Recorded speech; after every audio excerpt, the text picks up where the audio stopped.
Halo, selamat bertemu kembali bersama dengan channel Agus Berbagi.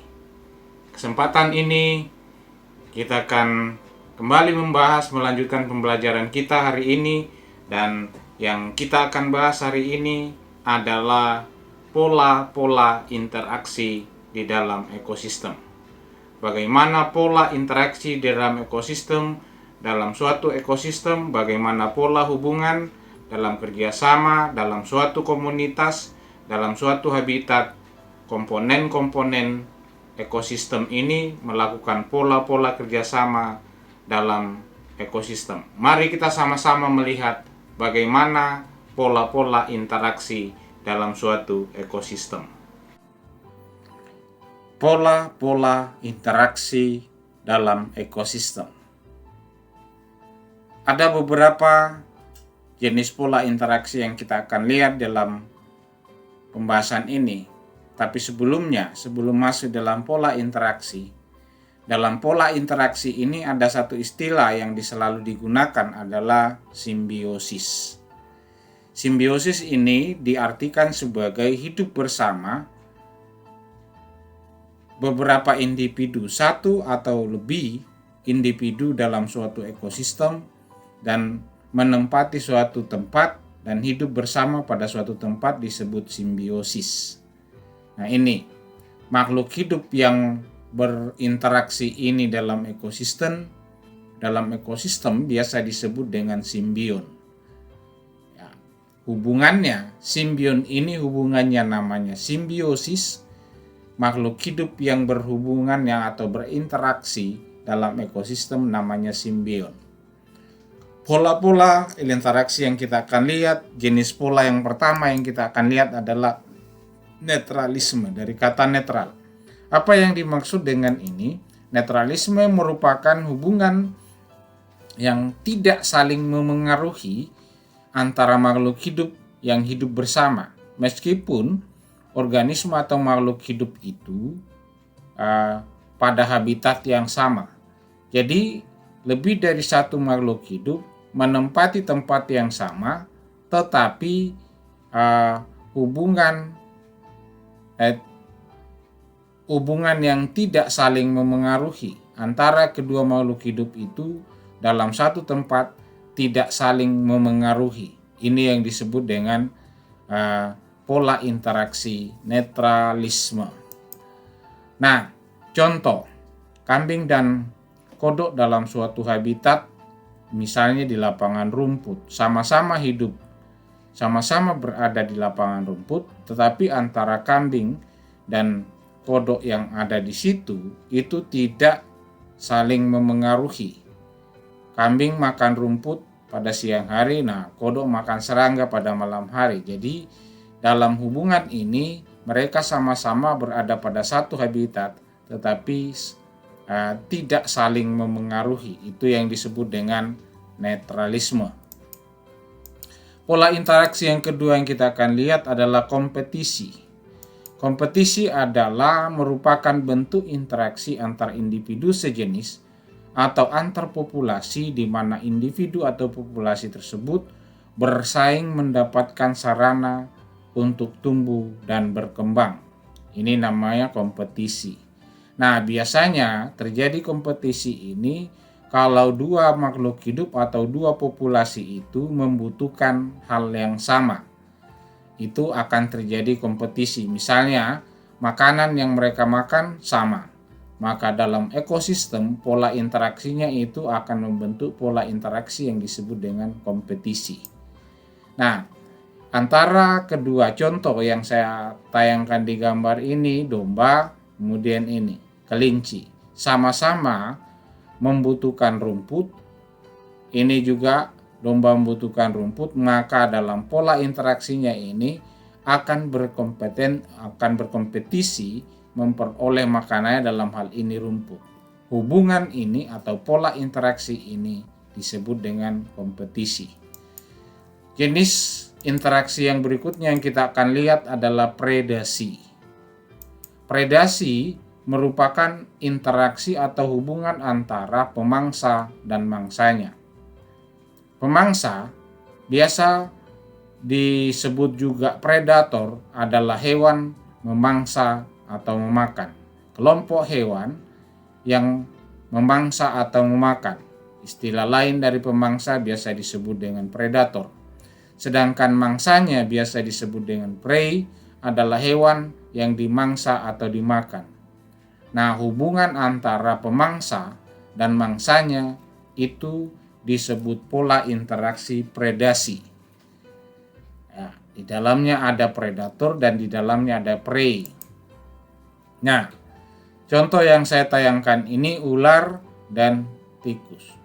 Yang menjadi predator adalah ular, kemudian prey-nya atau mangsanya adalah tikus. Pola interaksi dalam ekosistem seperti ini disebut dengan predasi. Pola interaksi berikutnya yang kita akan lihat adalah parasitisme. Parasitisme adalah hubungan antara dua organisme atau makhluk hidup yang berbeda jenis, di mana salah satu pihak mendapatkan keuntungan sedangkan pihak lain mendapat kerugian. Jadi dia hidup bersama-sama, tetapi yang satu itu mendapatkan keuntungan sementara yang lainnya dirugikan. Itu disebut dengan parasitisme.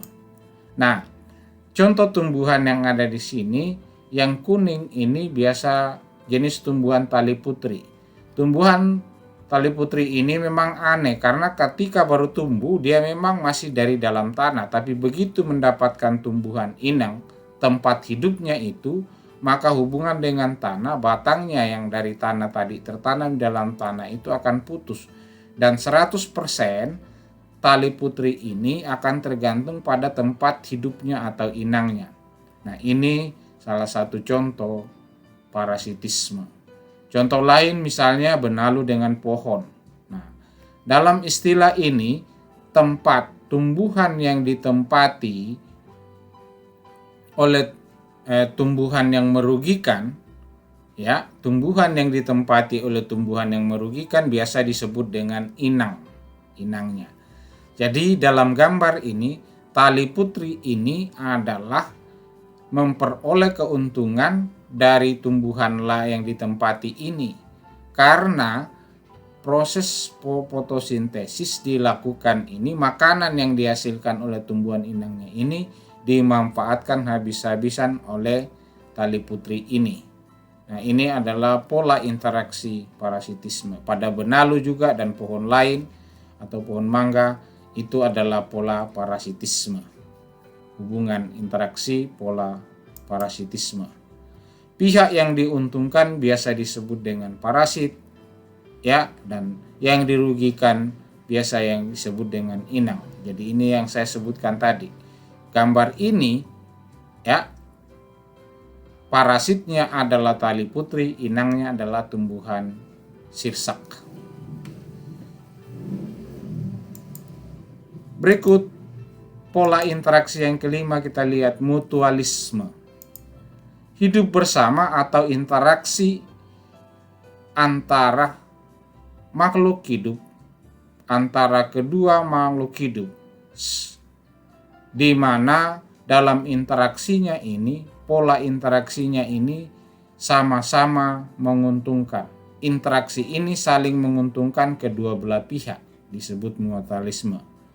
Pasangan organisme yang ada di sini itu yang disebut dengan simbion, saling menguntungkan. Nah, mutualisme hidup bersama tetapi dua-duanya memperoleh keuntungan.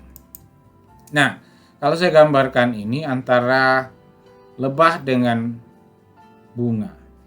Nah, harus kita ketahui apa keuntungannya dan apa kerugian yang diperoleh.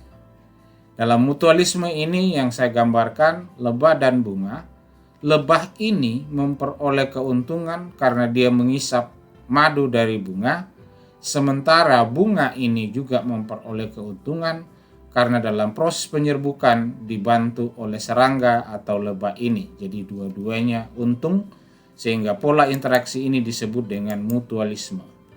Pola interaksi yang keenam adalah komensalisme. Komensalisme adalah interaksi antara dua individu yang berbeda jenis, di mana satu pihak memperoleh keuntungan tetapi yang lain tidak dirugikan.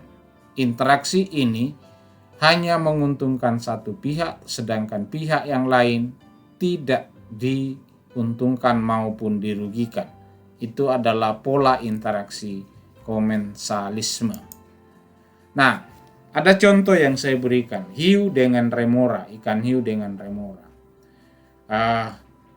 Kedua ikan ini ukuran tubuhnya sangat berbeda. Ikan remora kecil, ikan hiu besar. Lalu pertanyaannya sekarang adalah, apakah keuntungan ikan manakah yang untung antara hidup bersama dengan kedua ikan ini? Nah, yang mengalami keuntungan di sini adalah ikan remora. Keuntungan pertama yang diperoleh dari ikan remora ialah ikan remora ini terlindung dari pemangsa-pemangsanya. Misalnya ada ikan yang lebih besar mau memangsanya itu, maka pemangsanya takut mendekat karena dia berada di sekitar ikan hiu. Itu keuntungan pertama.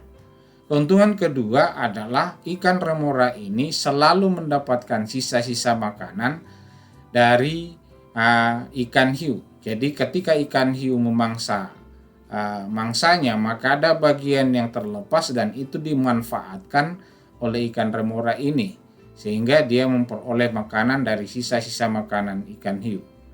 Nah, itu untungnya. Sementara ikan hiu tidak dirugikan, tidak diuntungkan, dan juga tidak dirugikan. Ini pola interaksi yang keenam. Pola interaksi yang ketujuh yang kita akan lihat adalah amensalisme. Amensalisme, ada buku juga yang menuliskan antibiosis.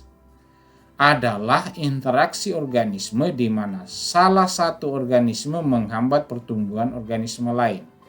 Berada pada satu tempat, tetapi salah satu dari organisme atau makhluk hidup itu menghambat pertumbuhan organisme atau makhluk hidup lainnya. Contohnya, pohon walnut dan tumbuhan di sekitarnya. Ada karakteristik yang dimiliki oleh pohon walnut ini. Walnut itu menghasilkan zat alelopati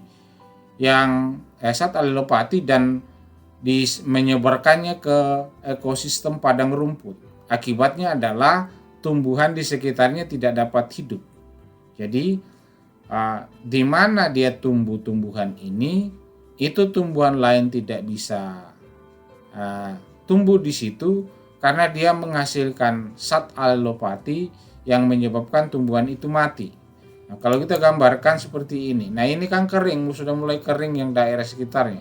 Ini adalah pohon walnut.